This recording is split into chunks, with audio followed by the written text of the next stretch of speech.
Bienvenido, don Héctor, ¿cómo está? Bien, gracias a Dios, contentos, disfrutando de un día de sol. Qué rico. Ah, qué bueno, qué Sí. bueno que En salió la el mañana sol. llovió fuerte, pero después, antes de la Ah, escuela sabática, salió el sol. bueno, está a punto de comenzar la primavera, ya se ve la Claro. primavera en ese Ujú. Pero hemisferio. como que llegó de golpe, ¿o no? Sí, llegó Ah, brusco. Ujú.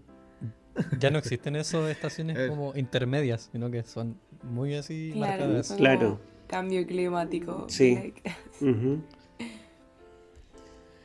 bueno, acá hace calor, mucho calor. Sí, pues ya están terminando el verano, me imagino. Sí, pero bueno, quizás la gente lo sabe, pero Jerusalén es agradable. A veces hay un fresco en la mañana, Ujú. bueno, nevó la otra vez, pero es no es tan intenso, no es tan Ujú. helado como la gente cree. Pero los otros lugares son el infierno. Ya. Cuando Jesús hablaba del infierno, yo creo que la gente entendía, pero Mm. prácticamente. Ya. Porque, por ejemplo, hoy día fui a predicar a Haifa, que es Ujú. el norte extremo, y un calor. Mm. Es muy raro porque uno en Chile no experimenta eso, que uno abre la puerta y entra el frío, o sea, se siente el frío, ¿no? No Ujú. entra, pero el frío. Sí. Ya, eso pasa, pero con el calor. Que uno Ujú. entra y entra como un aire así de calor. Oh, el sur igual, extremo sur. Pero Claro. Jerusalén es alto. Ah, Entonces claro. Jerusalén es más fresquito. Un Ujú. poquito más, porque igual es caluroso, pero es un poquito más fresquito. Ya. Así que, bienvenida a la Titi. Hola, Hola, ¿cómo Y Titi. bienvenido el están? Dani. Hola, Dani. Bien. Hola, Titillo. Hola, Pastor Héctor. Hola, Mati también. Hola. Nunca saludamos al Mati. No le quise dar más vueltas porque doctor Héctor Urrutia estaba con nosotros. Un aplauso para él. Estaba con nosotros ¿Verdad? la 50ª vez. Ya Invitado de estrella. nuevo logro desbloqueado. Invitado Premiums. ¿Puedo aplaudir Est- ahora? Así que, Estuvo al principio de esta temporada y ahora terminando. Ah, sí, qué lo queríamos por el interesante. final. Porque Sí, el él, pastor bueno, es nuestro después vamos a sándwich. hacer promoción, ¿cierto? Como lo hacemos siempre, sobre sus redes sociales. Pero él hace clase bueno, del Pentateuco. Sí, bueno, Él tiene ahora una estoy clase, enseñando Isaías. Isaías. Ujú. Ajá. Así que, eso, para que después sepan que les vamos a dar todos los datos del doctor Héctor Ujú. Urrutia y sus clases y sus libros. Así que bueno, estamos comenzando nuestro espacio podcast. Les recuerdo que todos nuestros materiales están, como siempre, en Ministerio Joven Unión Chilena. Se suben de forma random en YouTube. Y ya Tienes parece que que no estamos en Instagram, encontrarlo. pero pueden seguir el Instagram y seguir todos los materiales que se hacen. Vi que había un pastor, el pastor César, si no me equivoco, está haciendo resúmenes. Así que para que puedan ir y seguir al pastor César, para que vean sus resúmenes en Instagram. Los publicaron igual en Ministerio Joven y en YouTube se sube a media semana, pero siempre lo van a pillar en Spotify al inicio de semana y en Evox, en Spotify y en Evox. Así que ahí pueden entrar, nos van a encontrar como espacio podcast. Eh, bueno, clase Maranata igual pueden buscar, está en los hashtags y pueden dejar sus comentarios, dar me gusta y compartirlo, los que dan la otra milla. Así que vamos a iniciar.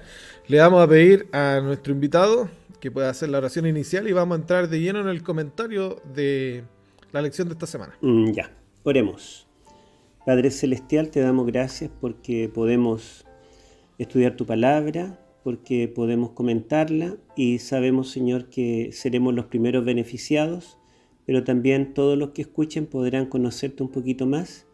Moisés pidió ver tu gloria, es lo que pedimos en este momento, Señor, a través del estudio de tu palabra, que más que conocer datos o escuchar opiniones nuestras, que podamos ver tu gloria también, Señor, podamos sentir tu presencia. Te lo pedimos por Jesús. Amén.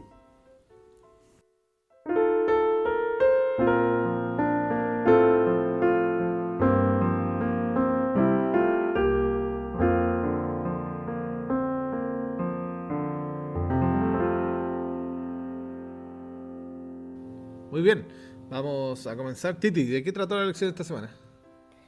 El título es La gloria de Dios. Vamos a estudiar los últimos capítulos de Éxodo, del 33 desde el 12 hasta el 34, versículo 35. Y vamos a hablar un poquito sobre esto de buscar la gloria de Dios, porque constantemente, ¿cierto? El humano, crea o no en Dios, siempre está buscando algo superior, siempre está buscando ver o tener, ¿cierto? Lo divino, es como un deseo casi universal. Hay algunas personas que buscan, ¿cierto? Cosas más grandes, los astrónomos rastrean, ¿cierto? Mundos para ver si hay vida en otros planetas, quieren, ¿cierto? Siempre encontrar que está sobre nosotros. Y nosotros tenemos una esperanza muy linda, que es que algún día nosotros vamos a tener a Dios, ¿cierto? En nuestra vida lo vamos a poder ver cara a cara, ¿cierto? En este estudio final de Éxodo vamos a explorar lo que implica aspirar a tener, aunque sea una pequeña vislumbre de Dios. O sea, responder a la pregunta, ¿qué aspecto podría tener Dios? ¿Podemos siquiera verlo? Bueno, vamos a ver la experiencia de Moisés, que se aferró fuertemente a Dios. Dios hizo que Moisés guiara, ¿cierto?, al pueblo, que fueran al Sinaí, pero Moisés no quería irse sin él. Entonces Dios le prometió a Moisés que la preferencia o la bendición, ¿cierto?, lo iba a acompañar.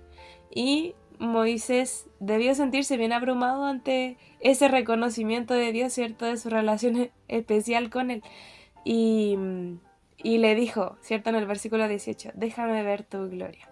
Entonces, pensemos en esta historia de Moisés hablando con Dios durante meses, siendo su portavoz ante el faraón, guiado, ¿cierto?, por las plagas, guiando al pueblo por el desierto. Y pasaron por muchas cosas juntos, Dios y Moisés. Y por último, ¿cierto?, estaba intercediendo por su pueblo ante la caída idólatra. Entonces, después de todo esto, él tiene esta última petición, déjame ver tu gloria.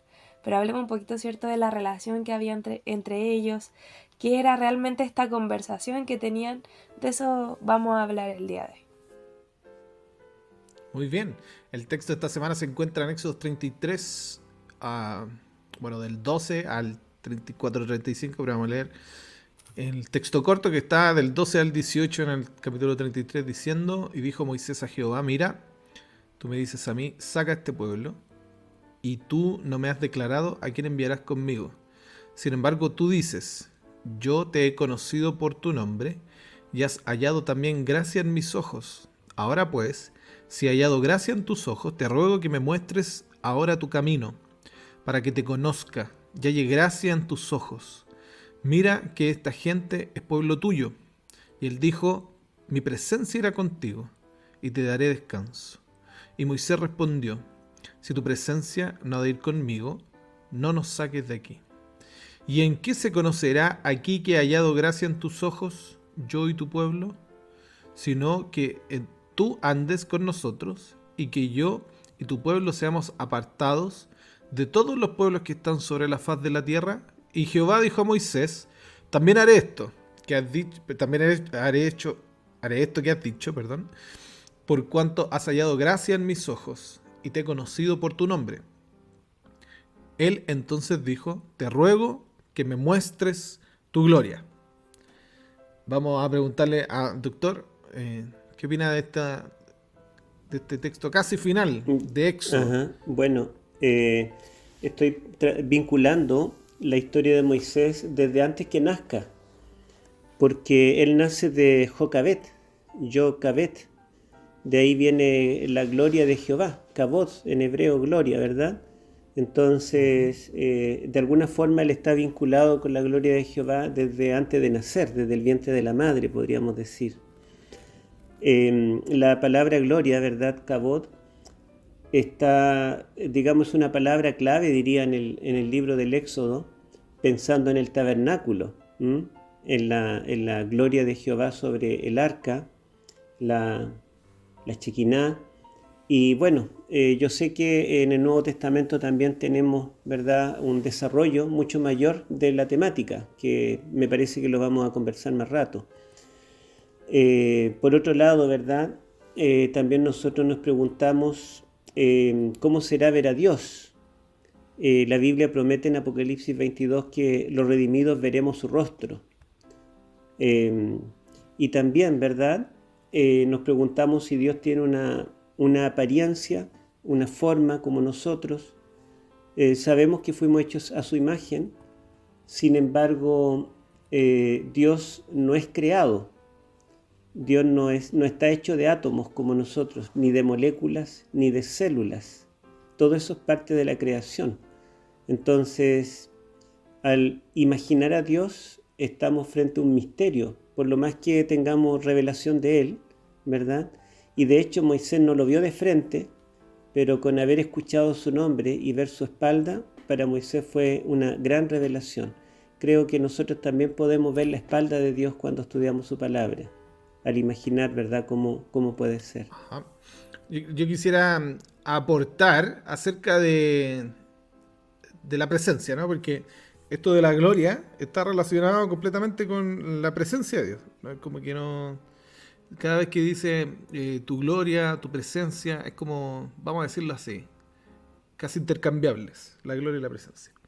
Entonces, con esto me llama mucho la atención, voy a decir un dato curioso, ¿ya? Pero me llama mucho la atención que ellos tienen no solo un cambio de carácter cuando pasan en presencia con el Señor, sino que también tienen un cambio físico. Por ejemplo, un ejemplo que pasa en el Sinaí, ¿cierto? Ustedes lo conocen. Que Moisés va a la presencia del Señor. Bueno, primero hace ayuno por 40 días. Ahí hay un cambio físico. Los que suben, ¿no? Hay un ayuno. Entonces ya hay un cambio físico.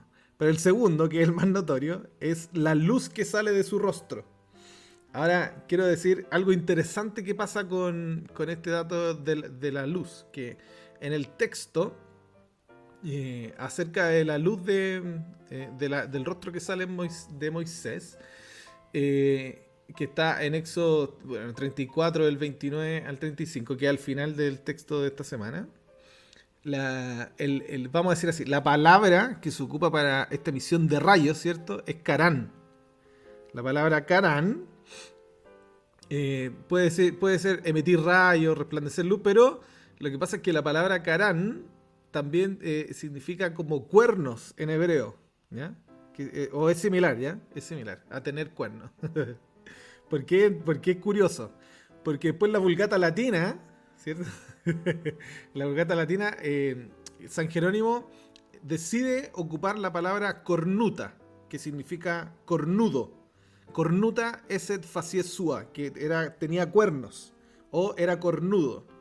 Pero ¿qué fue lo interesante? Acá, para el que sabe esto, no hay problema, ¿no? Para el que sabe un poco de pero después cuando Miguel Ángel hace la estatua de Moisés, Miguel Ángel le pone cuernos. El Moisés de Miguel Ángel tiene 2 cuernos.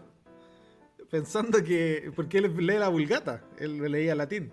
Entonces es interesante porque él le pone cuernos. Ahora, ¿qué es lo que pasa? Que para nosotros puede ser un poco chocante para el contemporáneo, porque el cuerno está relacionado con Satanás. Pero vamos a decirlo así, en el periodo griego los cuernos también los tenían los dioses. Por ejemplo, Plutón, si no me equivoco, uno de los primeros dioses con cuernos, y no reflejaba algo demoníaco para ellos, sino que era como el poder o la fuerza, ¿no? Y no solo eso, sino que después hay varios Moisés. Yo parece que vi unas pinturas, no, me estoy acordando ahora, vi unas pinturas también de Moisés con cuernos. Entonces, claro, llega a ser gracioso con lo que pasa al final, ¿no? Pero lo que quería enfatizar no era eso, sino que no solo hay un cambio físico. Hay un cambio físico al estar en la presencia del Señor. Pero lo más interesante es que el cambio es interno. Es interno. Moisés, después de haber tenido una conversación bien dura, bien fuerte con Dios, el capítulo anterior, ¿cierto? Que era cuando Dios quería deshacerse del pueblo. Y él dice, no, mejor ráeme a mí. Y Dios dice, no, este pueblo, así como que no es mío, lo voy a deshacer. Y Moisés le dice, no, tú lo sacaste, es tu pueblo, y no los puedes desaparecer, ¿no? Si no me raes del libro. Pero ahora, después de que conocen al Señor realmente, se ve como es Dios realmente. Entonces cuando Moisés ve su espalda, él dice, ahora me doy cuenta, ahora reconozco al frente de todo, que tú eres tardío para la ira. Tardío, imagínense, en un capítulo atrás estuvo a punto de desaparecer a todos, pero él se da cuenta que eso no es lo que Dios quiere. Él es tardío para la ira, grande en misericordia. Entonces eso produce un cambio en el carácter. ¿Hay alguien que quería hacer un comentario? Oye, Mati, ¿sabes qué? Justo hoy día me tocó predicar, entonces hablé un poquito de la infancia de Jesús. Cuando se pierde en la sinagoga los 3 días, ¿cierto? Y dice Elena que, claro, en estos 3 días está como dialogando con los doctores de la sinagoga, con los judíos. Y dice que cuando lo encuentra María y le pregunta, ¿por qué nos has hecho esto? ¿Por qué desapareciste básicamente? Y Jesús le responde, porque estaba haciendo la tarea que me encomendó mi padre, básicamente le dice. Elena dice que Jesús apunta al cielo y que su rostro se le ilumina. El niñito Jesús, el pequeño Jesús, apunta al cielo cuando le dice eso y su rostro se le ilumina. Y también le pasa a Esteban pues, cuando lo van a piedrar y tiene la visión del Ven cielo. una diferencia en el rostro. Claro, sí. Una parte de esa iluminación es la que reciben del cielo, ¿cierto? Bueno, y la sí, transfiguración también. En la transfiguración. También, El ejemplo Maximus Ujú. ejemplo, ¿no? Jesucristo, ellos lo consideran ya como Dios. O sea, yo me doy cuenta entre los apóstoles y Jesús que siempre hay entre que tienen que entender que es Dios y como que les cuesta. Y parece que lo aceptan, pero parece que después no. Sí, tú eres el hijo del Dios viviente. Y después no, lo niego porque no sé qué. Y en la transfiguración ellos ven físicamente, ¿no? Ah, es Dios. No hay forma de negarlo, físicamente. Sí, Doctor, claro. ¿algo que decir? sí, yo iba a decir que esto de los términos hebreos, como el idioma hebreo es un idioma muy arcaico y normalmente los términos abstractos se derivan de algo concreto, algo visible, de allí que cuerno, algo que emana de la cabeza del animal, queren en hebreo, Karán pasaría a ser como los rayos que emanan del rostro de Moisés. También le comentaba a los chicos acá que cuando dice que déjame ver tu rostro y Dios le dice verás mi espalda, que la palabra espalda en hebreo ajar también significa futuro y la palabra rostro, panim, también significa pasado, porque el pasado es lo que está delante, lo que es visible y el futuro es invisible, digamos, lo que tenemos en la espalda. Y quizá este juego de palabras, ¿verdad? En la parte física, ¿cierto? Que él quiere verlo de frente y solamente le ve la espalda, en cierta forma tal vez quizá implique que Dios le permitirá ver el futuro como profeta. A lo mejor es alegoría lo que estoy diciendo, pero el significado de las palabras hebreas, cuando ya toma un sentido abstracto, nos lleva a otras cosas que están, digamos, permitidas dentro del idioma. Y hay un paralelo otra vez con el capítulo anterior. Voy a seguir. Uh-huh. Porque en el capítulo anterior nosotros vemos la discusión. Y en la discusión hay un grupo que perece. ¿Cierto? Están Uh-huh. los levitas que se levantan y hay un grupo que perece. Claro. Y no lo dice la Biblia, lo dice Elena de White, pero es súper gráfico y es fuerte. Elena de White dice, hablando de ese capítulo, que el Señor le permitió ver a Moisés en visión el futuro. Y cómo ese grupo en el futuro enfrentaba el juicio y el castigo. Por ese acto en específico. Por el acto de la adoración al becerro. Al becerro. Y interesante porque ahora lo mismo, ¿no? Pero ahora ve un futuro glorioso. Reitero, ahora ve lo que realmente Dios hace, ¿no? Que tardo de ira, misericordioso y todo lo que... Hay un paralelo como un contraste. Sí, y el futuro profético siempre en el Antiguo Testamento es un futuro mesiánico. Está centrado en el Mesías. Personalmente me llama mucho la atención de cómo fue que llegaron a esta conversación con el Señor, porque se puede decir mucho como de que Moisés le pidió ver la gloria a Dios y que Dios le responde, ¿cierto? Y le deja ver un poco de su gloria, pero ¿cómo es que uno llega a tener esta conversación con el Señor? ¿Cómo es que uno llega a tener esta confianza con Dios? Porque podemos ver a partir del versículo 12 que Moisés bien confianzudo estaba con el Señor porque le dice, mira, tú me dices a mí, saca este pueblo, ¿cierto? Pero tú no me has dado a conocer a quién has de enviar conmigo. Sin embargo, me dices, yo te he conocido por tu nombre y también has hallado gracia delante de mis ojos. Entonces, estamos viendo una conversación que era más amistosa, no era una conversación, ¿cierto?, con con alguien a quien uno le tiene temor. Con un ser superior. Exacto, esta era una amistad más íntima. La amistad con que Dios estaba hablándole era con más confianza para que se acercara a él, ¿cierto? Porque finalmente la verdadera amistad echa fuera todo temor. Y aquí no se ve como que Moisés le tuviera temor a Dios. Entonces, Moisés en ese momento él deseaba tener la información completa, ¿cierto? En cuanto a lo que el Señor le proponía hacer con el pueblo. Y también a quién iba a designar para dirigirlos. O sea, Moisés estaba creyendo que el Señor le iba a revelar estas cosas. ¿Por qué? Porque había hallado gracia delante de sus ojos, ¿cierto? Y Moisés le recordó a Dios esto.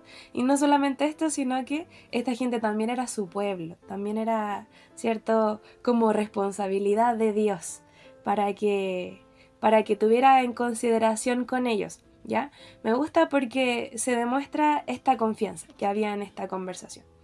Y después habla, ¿cierto? Que la respuesta finalmente del Señor dice: mi presencia irá contigo y te daré descanso. O sea, el pedido que Moisés le hizo a Dios es concedido.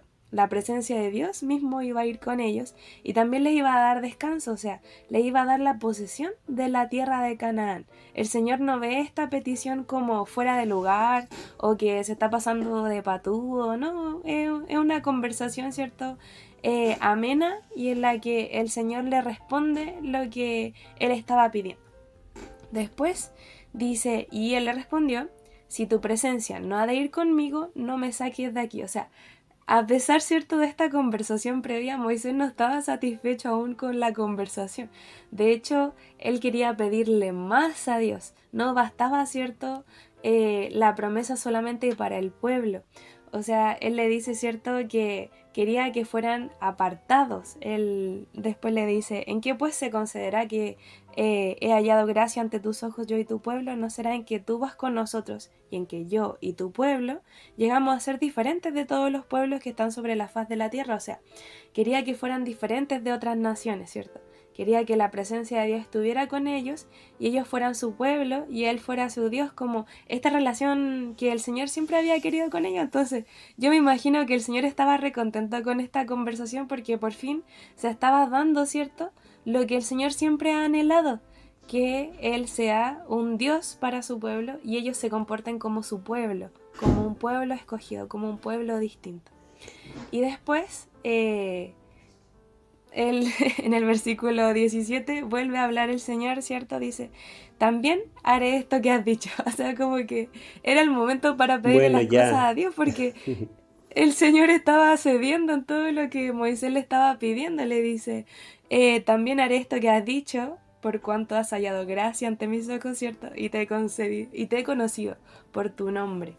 Entonces aquí nos damos cuenta que realmente la oración eficaz de Moisés estaba logrando mucho, y sus pedidos fueron concedidos. O sea, las oraciones perseverantes son una demostración de fe y esto le agrada a Dios y esto le gusta al Señor, ¿cierto? Y por eso concede los pedidos de nuestro corazón. Y eso, perdón, es lo que Dios en el fondo espera de una relación de pacto. Eso es lo que significa pacto, alianza, porque normalmente vemos que el pueblo busca a Dios en la necesidad, en el Antiguo Testamento, ¿verdad? Y después se olvidan de Dios cuando están bien. Y vemos que en el Nuevo Testamento, por ejemplo, la religión judía no está centrada en Dios, sino que está centrada más que nada en el hombre, en los méritos, en lo bueno que son los fariseos. Y las multitudes que siguen a Cristo van por los panes y por los peces. O sea, ¿quién va por la presencia? Pareciera que importa más las cosas que Dios puede darnos a la presencia de Él. Y a veces nosotros también como cristianos oramos y buscamos a Dios porque queremos que nos bendiga en el trabajo, en lo económico, en la salud, pero no necesariamente de buscarlo porque queremos tener compañerismo con Él, tener un encuentro con Él, independiente de las bendiciones que Él pueda dar. Y este tópico de la presencia recorre toda la Biblia. Génesis comienza cuando Dios conversa con Adán y Eva cara a cara. Dios se pasea en el huerto del Edén. Esa relación tan cercana se pierde por la entrada del pecado, pero Dios inmediatamente promete un descendiente de la mujer que será Dios con nosotros. No lo dice así, pero al verlo en detalle, ¿verdad? Uno descubre que ese niño que nacerá y que va a destruir a la serpiente y restaurar la relación anterior, será Dios quien será carne. Allí en Isaías, ¿verdad? Cuando se dice que de una virgen vendrá y se llamará Emanuel, es interesante que el pueblo y Acaz, el rey, están en necesidad, están a punto de ser destruidos por otras naciones pequeñas. Entonces él busca alianza con el imperio más grande, el imperio asirio, pero que en el fondo ese imperio está buscando una excusa para acabar con todas las naciones de Palestina y conquistar Egipto. Entonces es paradójico que el rey Acaz, tratando de librarse de dos pequeños enemigos, busque estar aliado con un imperio que en el fondo lo único que quiere es acabar con todos. Y cuando dice que el niño que nacerá será Emanuel, Dios está con nosotros, es para decirle que es Dios quien puede garantizar nuestra seguridad al estar con nosotros, porque el niño no se llama Asiria está con nosotros. Emanu Ashur, ¿verdad? Asiria está con nosotros. No, Dios está con nosotros. Asiria estará con ellos temporalmente para sacar provecho y después los va a destruir. Pero Dios es el único que puede traernos alivio. Y bueno, siguiendo con esto de la presencia en Génesis, vemos que esa ruptura que se produce en Génesis 3, Dios la ilustra, la restauración en Israel, primero porque Dios se encuentra con Moisés en la zarza, luego le revela su nombre y su nombre significa yo estoy. Y eso lo deja gráfico cuando Dios desciende para morar en el tabernáculo. Habitaré en medio de ellos. Es un vecino. Y en el libro de Levítico, Dios instituye un ceremonial donde el clímax de la ceremonia, al final del año, en el día de la expiación, un hombre en representación del pueblo verá la gloria de Dios en el Santísimo. Cada año. Y Deuteronomio termina el Pentateuco con el capítulo 34, versículo 10, cuando, después de narrar la muerte de Moisés, dice: Moisés es aquel que vio a Dios cara a cara. Entonces el tema de ver a Dios, esa restauración, eso que se perdió en el Edén, recorre toda la Biblia. Y esto que estamos, digamos, limitándonos un poco al Antiguo Testamento, porque yo sé que después también lo conversaremos en relación al Nuevo Testamento. Ajá. Otra cosa que es bonita, El que Dani- liga el texto, hablando de la presencia, es que habla de la gracia. Y ocupa el término gracia, la misma gracia que nosotros leemos en el Nuevo Testamento, que es gen. Y me llama la atención, ¿no? Porque él dice, bueno, en tu presencia, en tu gloria, y dice, has encontrado gracia. Y lo ocupa 6 veces el término en el capítulo, 6 veces. O sea, está siendo enfático con el término gracia. Que como gen, ¿se acuerdan de Hanania, que es el amigo de Daniel? Que es la gracia de Dios, gen, esa es la palabra. Gracias de Yahvé. Gen, la gracia de Dios. Entonces, la presencia de Dios, o vivir en la presencia de Dios, reitero, ¿no? Tiene este énfasis de no solo tardo en misericordia, tardo para ira, perdón, grande en misericordia y fiel, fiel, también está ligado con la gracia del Señor. Y solo termino porque el Dani quería comentar algo, lo interrumpí. Estábamos en clase la otra vez, y estos scholars, estos académicos, que son judíos, ¿cierto? Que ellos no creen mucho en esto de la gracia, no creen mucho en eso, ¿eh? Me pareció chocante, pero no saben, no entienden mucho. Hicieron una lectura de Pablo. Entonces se pusieron a leer cartas de Pablo en la Universidad Hebrea. O sea, el Nuevo Testamento no tiene tiempo ni parte. Y fue súper interesante, porque tengo un amigo que es mesiánico, súper interesante, que él le dijo, él decía, bueno, el profesor decía, esto es nuevo. Todo este mensaje de la gracia de Dios y perdón sin guardar mandamientos, nuevo, decía. Nuevo, ocupaba ese término. Y mi compañero le cita este texto. Y le dice, ¿estás seguro? Porque en Éxodo, Dios ya le mostraba su gracia a Moisés. Y decía que en él, en su presencia, hallaba su gracia. Y ocupa el término, ¿no? Gracia. Y fue muy bueno. Fue un momento de reflexión, así como que, lo que dijo fue interesante. E incluso el profe dijo, no le debatió, le dijo así como, bueno, si tú quieres hacerle esa lectura, me parece interesante. Dani, perdóname. Sí, no los había querido interrumpir. Que quería un poquito complementar lo que dijo la Titi, que me pareció muy bueno. Que yo encontré muy entretenida este diálogo que tienen con Dios, con Moisés, po.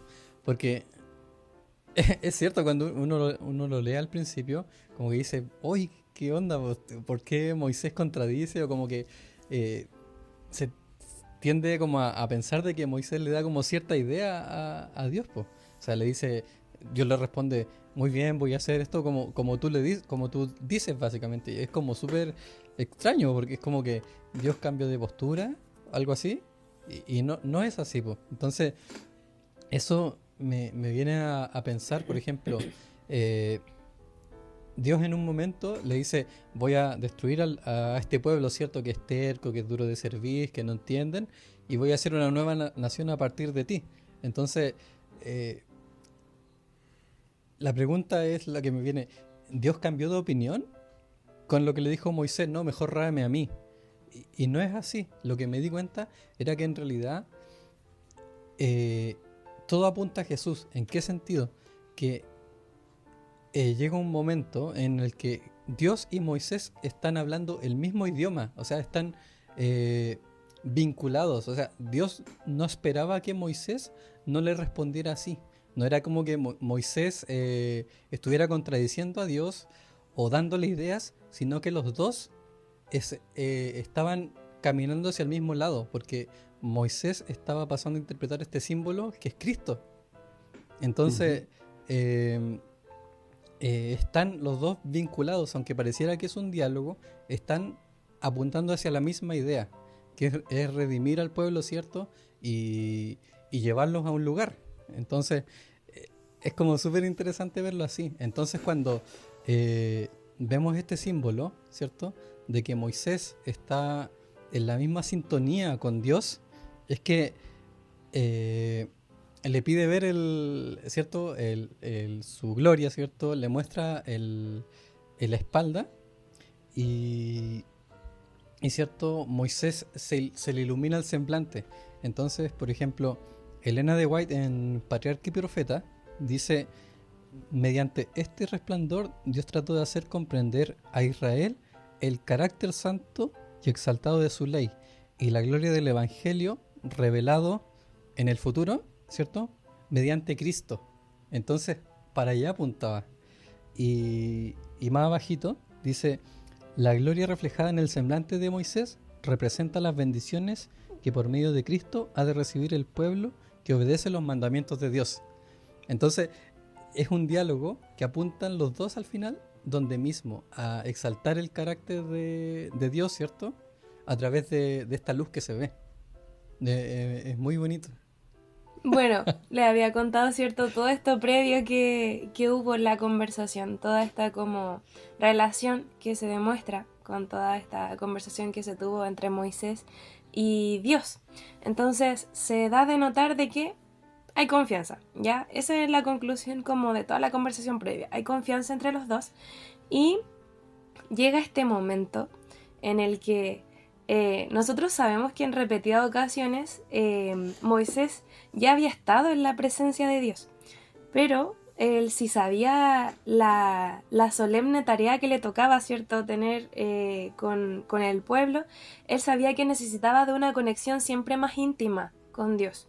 Entonces esto lo lleva a formular un pedido que hasta entonces nadie había hecho. Esto es lo más brígido porque muchas personas, ¿cierto? Yo creo que tuvieron relaciones previas con el Señor que fueron bien íntimas, pero nadie le había preguntado esto, o por lo menos no hay registros de que nadie le haya preguntado esto previamente al Señor. Moisés le dice esto que nadie le había dicho. Y él cree, ¿cierto?, que esto lo va a fortalecer para la tarea que el Señor le había pedido. Entonces yo me imagino en esta conversación que es primera vez que le piden al Señor así como, por favor, muéstrame tu gloria. Y me da un flashback de lo que ustedes decían de Génesis, en el momento en el que Adán y Eva se equivocan y Dios sale a buscarlos y ellos lo primero que atinan es a esconderse de su presencia. Y que venga ahora Moisés con esta relación tan íntima que tiene con el Señor y le diga, por favor muéstrame tu gloria. Yo me imagino al Señor así como muy emocionado por la situación, por fin alguien me está pidiendo, ¿cierto? Ver mi gloria, algo que ya había tenido, ¿cierto? Un rechazo previamente a esto. Y por eso es como que me imagino en la mente del Señor diciendo, ya, ¿cómo lo hacemos? Entonces, ahí idea ese plan, ¿cierto? De que te voy a mostrar mi gloria, pero no te la puedo mostrar toda. Entonces, como que se lo soluciona a Moisés y le dice que le va a permitir ver su espalda, ¿cierto? Un poco de su gloria. Entonces, es tan lindo que veamos, ¿cierto? Que esto es lo que anhela el Señor de nosotros, porque aquí no le dice, ¿cómo se te ocurre pedirme así como que te muestre mi gloria? Él le dice, yo haré pasar toda mi bondad delante de ti y proclamaré delante de ti el nombre de Jehová. Tendré misericordia del que tendré misericordia y me compadeceré del que me compadeceré. El Señor era como si estuviera esperando que alguien le pidiera, ¿cierto? Que le mostrara su gloria. Entonces, esto quiero dejar como, no tengamos miedo de tener esta relación con el Señor, de tener esta confianza con Dios, porque eso es lo que anhela el Señor, eso es lo que quiere Dios de nosotros, que nos acerquemos cada vez más a Él y que no tengamos una conciencia que sea culpable, ¿cierto? Que quiera esconderse de su presencia, que seamos, ¿cierto? Más como Moisés, menos como Adán y Eva. Esos acercamientos de Dios hacia un hombre son como pequeños anticipos de la venida de Dios en el Mesías a futuro. Yo quería decir un detallito cuando Moisés le dice, Señor, mira, te pido que tu presencia vaya con nosotros, y si no vas con nosotros, no saldremos de aquí. O sea, lo que más atesora, lo que más ama, no es lo que, digamos, la tierra prometida, frutos deliciosos, tierras, casas, sino la presencia de Dios. Y cuando nosotros leemos Eclesiastés, por ejemplo, nos damos cuenta que Salomón lo tuvo todo, pero estaba completamente vacío, al punto de evaluar todas las cosas y llegar a la conclusión de que todo era vano, sin sentido, nada tenía valor. Y va en la búsqueda de algo que tenga sabor a eternidad.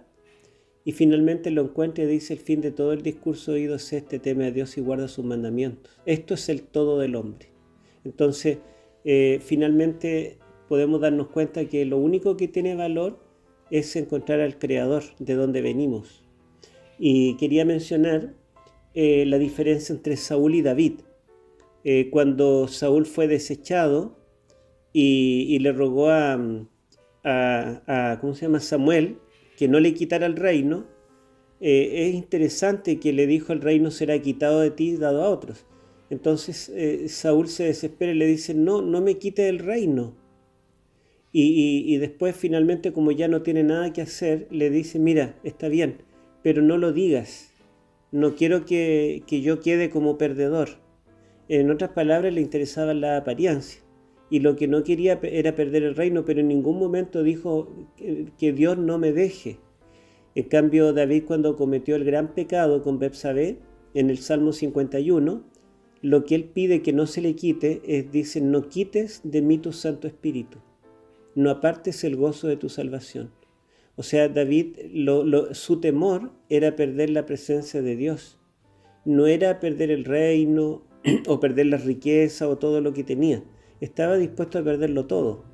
Lo único que él pedía es que no perder la presencia divina. Y es más o menos lo que Moisés quiere, ¿verdad? La presencia divina constante con el pueblo. Quería complementar al pastor. Hay un salmo también que dice David, que creo que el 112, no lo recuerdo muy bien, pero dice como, quita de mí toda vanidad, mas vivifícame en tus caminos. Que era más o menos la misma idea de seguir a Jehová en los caminos, pues, el mismo camino que tenían que transitar. Ya, Matías.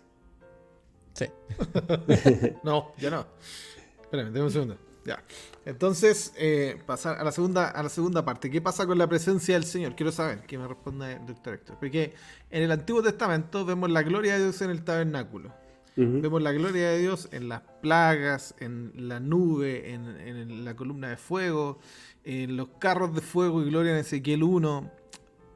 Pero en la visión del trono en Isaías 6, pero de repente en el Nuevo Testamento, en Juan 1, aparece humilde, como un humano. Mateo 1 es un pequeño bebé. Ujú. ¿Qué pasó? Y sin embargo Juan dice, y vimos su gloria, gloria como del unigénito del Padre. Justamente allí vemos que la promesa de Emmanuel, Dios está con nosotros, se cumple plenamente.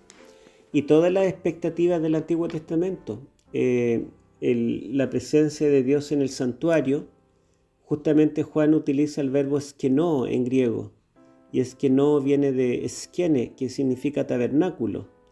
Él habitó, tabernaculó, ¿verdad? Hizo su tienda entre nosotros. Y digamos, como digo, las expectativas del Antiguo Testamento, tanto del santuario como también las profecías mesiánicas, donde se anticipaba que el Mesías sería Dios viniendo a estar con el ser humano, se cumple en él. Jesús es humano plenamente, pero al mismo tiempo es Dios plenamente. Dios quien se encarna y viene a vivir con el hombre a su altura. Y esta es la diferencia, digamos, del cristianismo con todas las religiones no cristianas. Porque tanto las religiones monoteístas como el judaísmo y el islamismo, como las religiones politeístas como el taoísmo, shintoísmo, budismo, hinduismo y otras, en todas se considera que hay una barrera, una distancia entre Dios o los dioses y nosotros los seres humanos. Y en todas se concibe al ser humano como perdido, necesitado de Dios. Pero lo que tienen en común es que para que se produzca ese encuentro es el ser humano que tiene que ascender. Por ejemplo, en el cristianismo popular es el cristiano que tiene que hacer mandas, tiene que pagar, penitencias. En las religiones orientales tienen que reencarnarse, alcanzar ciertos niveles, hacer sacrificios personales. Pero el cristianismo es completamente distinto, porque para que Dios se encuentre con el hombre no es el hombre el que debe subir, que en el fondo es un fracaso porque nunca subiremos a ese nivel, sino que en el cristianismo es Dios quien desciende y nace como nosotros, como un bebé, y es de nuestra altura y se parece a nosotros, es uno de nosotros. Entonces podemos ver plenamente a Dios, ver no su forma real como Dios, sino ver su carácter, que es lo que Moisés vio, su misericordia, ¿verdad? Su benignidad, su justicia. Esas virtudes, el carácter divino, lo podemos ver claramente en Cristo. Y es lo que Dios nos revela de sí mismo. Eso quería aportar. Mire, me recuerda que el hecho de que Jesucristo se convierta en humano, se vuelva carne, y que sea un acto real. El mejor abogado de Inglaterra, no recuerdo su nombre ahora, lo voy a buscar y después lo voy a decir. Él decía que la evidencia sobre Jesucristo son tan abrumantes que no queda espacio de duda. Dice así él. Uh-huh. Él tiene un récord de mil y tantos casos y nunca perdió. El mejor abogado de la historia. Uh-huh. Él es el mejor abogado, no me acuerdo el nombre, me voy a acordar. Uh-huh. Mejor abogado de la historia dice así. Esto está en un libro. Él dice, después de haber recaudado y haber investigado toda la evidencia sobre Jesucristo, dice así: no queda espacio para la duda de lo que vivió Jesús es real. Uh-huh. De lo que dice sobre Jesús es real. ¿Por qué digo esto? Por lo que usted estaba diciendo. Acerca de Jesucristo, hay otros mitos en otras religiones. Por ejemplo, en la griega, ¿no? Que dice que Hércules vino, se convirtió en hombre, ¿cierto? Murió, resucitó. ¿Se acuerdan, no? Sí. Pero hay un autor llamado Gary Habermas que en su libro El caso de la resurrección demuestra cómo el mito de la resurrección de Hércules es un mito copiado, que es incluso el primer registro sobre Hércules resucitado es un ostracón que hay, de unos dibujos, que aparece en el siglo III después de Cristo. Primer registro de Hércules resucitado. ¿Por qué? Porque así, ¿quién era el filósofo que decía que hay una tesis y hay una antítesis y después una síntesis? Hegel, ¿no? Me parece. Hegel. Uh-huh. Hegel. Entonces, este es como el tipo, ¿no? hay un tipo, un antitipo, ¿cierto? Que es lo que quieren copiar o lo que copia, pero Jesucristo es el prototipo. Es el que realmente, el que lo inicia, ¿no? El que, vamos a decir así, como el que crea la base. Claro, El que y crea la base de nosotros esto. podemos ver que los héroes griegos, romanos y de otras culturas pueden alcanzar la divinización, son divinizados, pero como los mismos emperadores, ¿verdad? Sin embargo, Cristo no es que fuera un hombre común que fue divinizado, sino que Él era Dios eterno y se hizo humano. Esa es la diferencia. Entonces, cuando Él vino, no es que vino un superhombre que alcanzó divinidad después, sino que Él, siendo divino en la carne humana, mostró a Dios, mostró la divinidad en la humanidad. Amén. Elena de White, en Testimonios para la Iglesia, dice: al llegar a este punto, esperaríamos que el profeta dejase de interceder, pero no. Envalentonado por su éxito, se atrevió a acercarse más a Dios, con una santa familiaridad que casi supera nuestra comprensión. Hizo luego una petición que ningún ser humano hizo antes: te ruego que me muestres tu gloria. ¿Qué petición de parte de un ser mortal finito? ¿Pero es rechazado? ¿Lo reprende Dios por su pretensión? No. Oímos las misericordiosas palabras: yo haré pasar todo mi bien delante de tu rostro.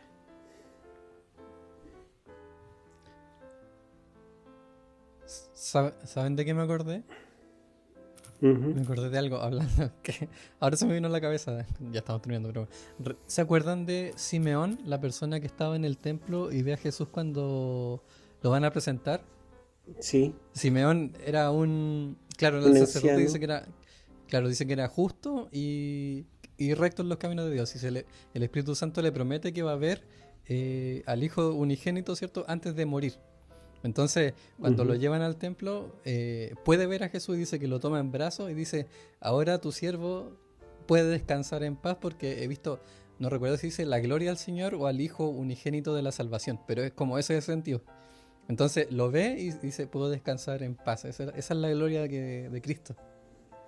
Bueno, es interesante como en Lucas se muestra la reacción de un anciano y una anciana ante la presencia del Señor en el bebé. Que Sí. Simeón lo ve primero y se siente privilegiado y dice: ahora ya puedo morir. Pero en cambio Ana no solo lo ve y siente el mismo privilegio y dice: ahora debo morir, puedo morir, sino que ella es la primera evangelista, porque ella comienza a contarle a todos que ese niño es el Mesías.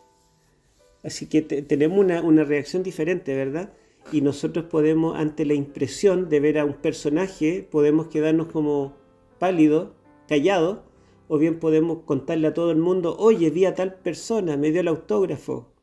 Y en este caso ella, ¿verdad?, hizo lo que le faltó a Simeón. Y nos deja también la tarea para nosotros. Nosotros, yo creo que todos hemos tenido algún encuentro con el Señor, ¿verdad? Desde el momento de convertirnos, de conocerlo, alguna experiencia, un testimonio, pero además debemos hablar de Él, contarle a otros, porque seguramente muchos no han tenido el privilegio de ver la gloria de Dios, y sería bonito que lo que yo he degustado lo puedan degustar otros. Cuando yo era niño era costumbre llevar una bolsita a los cumpleaños. Entonces yo me acuerdo que lo rico que yo comía, echaba un pedacito en la bolsita para que mis hermanas lo probaran en la casa. Y de esa forma también, ¿verdad?, si nosotros podemos contemplar la gloria de Cristo y gozarnos en eso, también contarle a otros para que otros también puedan disfrutar aquel privilegio de poder conocerlo. Amén, amén. Qué linda lección. Justo había que sacar una reflexión. Así que ahora sí estamos finalizando. Tres puntos. Rapidito. Primero, la Titi dijo patúo. Para los que no son chilenos, patúo es como confianzudo. Alguien que se aprovecha. Lo dijo Tiene hace la un pata buen rato. grande. Me acordé ahora que el Dani estaba hablando segundo, que no lo dice la Biblia, pero Elena White dice que cuando Jesucristo saca a los vendedores, ¿cierto?, del templo, todos quedan en shock, como lo que dijo ahora el doctor Héctor, ¿eh? Quedan en shock, no pueden hacer nada. Y ella dice porque ellos vieron en él la presencia divina. Lo vieron. Por eso ellos no hicieron nada, porque eran 50 contra 1, nadie hizo nada, la presencia divina. Y lo último, se llamaba Sir Lionel Luco. Sir Lionel Luco, el abogado. Él dijo eso. Mejor abogado de la historia. Para Jesús, para la evidencia de Jesús, no queda espacio para la duda. Ok, hemos finalizado. Agradecemos sus comentarios, estuvieron muy bonitos. Y también ustedes que se quedaron hasta el final, que el Señor les bendiga. Recuerden que todos nuestros materiales están en Ministerio Joven, Unión Chilena, tanto en Instagram como en YouTube. Y pueden encontrarnos, como siempre, en Spotify como Espacio Podcast. Pueden ocupar el hashtag también, Clase Maranata. Muy bien, hemos finalizado. Le agradecemos. Muchas gracias, doctor Héctor. Gracias por la invitación. Un privilegio para Les mí. recuerdo que doctor Héctor tiene un Instagram, ¿cierto? Héctor Urrutia, en donde van a encontrar, pueden contactarse para sus clases, ¿cierto? Está dando clases de Isaías ahora. Isaías, sí. La profecía mesiánica de Isaías. Tiene clases de hebreo, yo participé, ¿cierto? En algunas puede dar clases. Hicimos Y tiene 3 semestres clases de de griego Pentateuco, también a varios alumnos. Algunos me superaron. Así que tienen un montón. Muy bien. Entonces tienen un montón ahí donde pueden tomar una clase. Y también pueden comprar los libros, ¿cierto? Que ya tiene como 7 libros. 8. 7 es el número perfecto. 7 libros. Ah. Tiene que hacer ahora 70 veces 7. Y pueden comprarlo por internet. Así que gracias nuevamente por su tiempo, por todo lo bonito que hace por el Evangelio. Y al Dani y a la Titi por el esfuerzo. Vamos a terminar. Le agradecemos nuevamente. Recuerden estudiar siempre su folleto, llegar preparados con buena disposición el sábado en la mañana y con algo para comer. Y nos escuchamos esta próxima semana. ¿Cómo se llama? ¿Cómo se llama la lección de esta próxima semana? No tengo idea. No sabemos. Bueno, pero es la Una última. sorpresa incluso Ahí para la vamos a ver. nosotros. Ahí lo vamos a ver. Empezamos en la siguiente lección.